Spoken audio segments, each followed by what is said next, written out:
What's up, everybody? Today we're going to go over if error.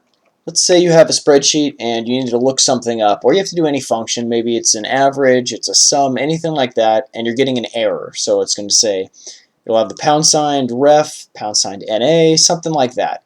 Your formula is broken. We got a problem.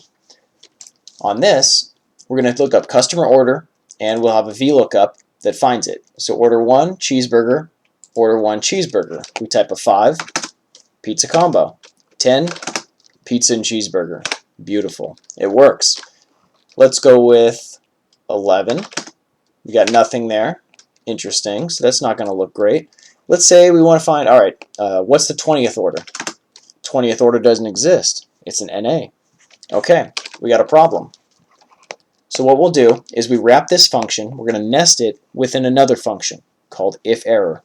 So you click right by your equal sign, type IFERROR, hit your tab button, and then you have your normal function just like you did. You didn't have to change anything here, comma, and now it's going to say value if error. So if there's an error, just like we saw with a 20, we can do two things. We can make it blank, so we'll add 2 quotation marks and close the parentheses, hit enter.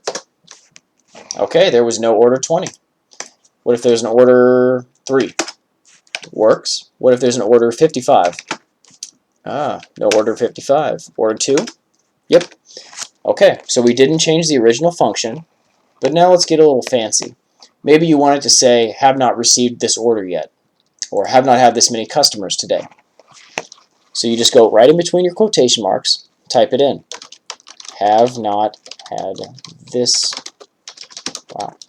many customers yet today.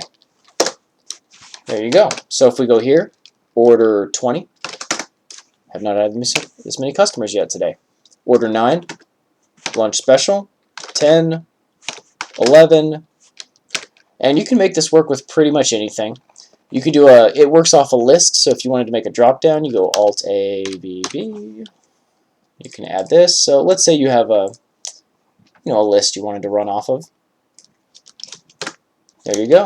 It'll still work. And if we go here, you see you can pretty much make it work for whatever you want. You can do it with VLOOKUPs, you can do it with sum, anything like that. IFERROR is great in case you know your data might not be perfect and you just need really the high points. Hey, this has to work here, this has to work there. Or if you need to kind of just add a contingency for any of your stuff there for your spreadsheets. That's about it for this one, and I'll see you next time. Thanks.